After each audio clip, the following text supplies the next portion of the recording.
Punch ബ്രേക്കില് ഇന്ന് നമ്മൾ ചേന എരിശ്ശേരിയാണ് ഉണ്ടാക്കാൻ പോകുന്നത്.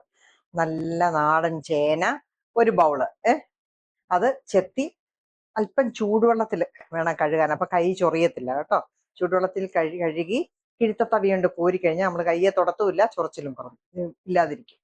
ഇനി അതിന് അരയ്ക്കാൻ വേണ്ടി സാധനങ്ങൾ: ഒരു അരമുറി തേങ്ങ, 2 പച്ചമുളക്, ഒരു 4 അല്ലി വെളുത്തുള്ളി, ഒരു കരിയാപ്പല, ഒരു അര ടീസ്പൂൺ ജീരകം. ഇനി ഇതിനെ നമുക്ക് പ്രഷർ കുക്കറിൽ ഈ ചേന ഒരു വിസിൽ വന്നതിന് ശേഷം 5 മിനിറ്റ് തീ കുറച്ചിട്ടിട്ട് നിർത്തി വേവിച്ചെടുക്കാം.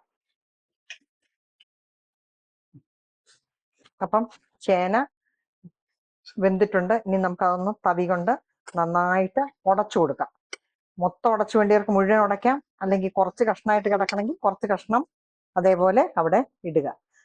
വലിയ കഷ്ണം വേണ്ടിയവർക്ക് ഇപ്പോൾ ഒരുവിധം നല്ലപോലെ ഉടച്ചിട്ടുണ്ട്. ഇനി നമുക്ക് അടുപ്പ് കത്തിച്ച് അതിലേക്ക് അരപ്പിട്ട് കൊടുക്കാം.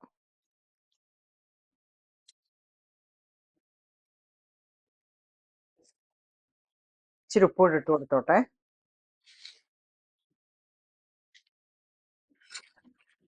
ഞാനിപ്പം അര ടീസ്പൂൺ ഉപ്പിട്ടു. ഇനി ഉപ്പ് നോക്കിയിട്ട് ഇടാമേ. അടിച്ചു വെച്ചേക്കുന്ന അരപ്പ് അതിലേക്ക് ഇട്ട് കൊടുക്കുവാണ്. അപ്പം അരപ്പെല്ലാം കൂടെ നമ്മൾ ഇട്ടിട്ടുണ്ട്. ഇനി ഇതൊന്ന് വെട്ടിത്തിളച്ചോട്ടെ. ആ തിളയ്ക്കുന്ന സമയത്ത് ഞാൻ കടുക് വറക്കാനായിട്ട് വെച്ചിട്ടുണ്ട്. വെളിച്ചെണ്ണ ഒഴിച്ച് കടുക് പൊട്ടിച്ച് ചുമന്ന മുളക് പൊട്ടിച്ചിട്ട് നല്ല ഒരു പിടി തേങ്ങ, ഒരു 4 ടേബിൾ സ്പൂൺ തേങ്ങ നന്നായിട്ട് വറുത്തതാണേ. എരിശ്ശേരിക്ക് തേങ്ങ വറുത്തത് ചേർക്കണം. അപ്പം നമ്മുടെ അവിടെ അരപ്പ് തിളയ്ക്കുന്ന കണ്ടോ. ഇനി തിളച്ച ഈ സമയത്ത് നമ്മൾ ഉപ്പൂടെ നോക്കിയേക്കണം. അപ്പം ഇല്ലെങ്കിൽ ഇച്ചിരി ചേർത്ത് കൊടുത്തേക്കണം. ഇനി നമുക്ക് അതിലേക്ക് കടുക് പൊട്ടിച്ച് ചേർത്ത് കൊടുക്കും. അപ്പം നമ്മുടെ സ്വാദിഷ്ടമായ ചേന എരിശ്ശേരി റെഡി.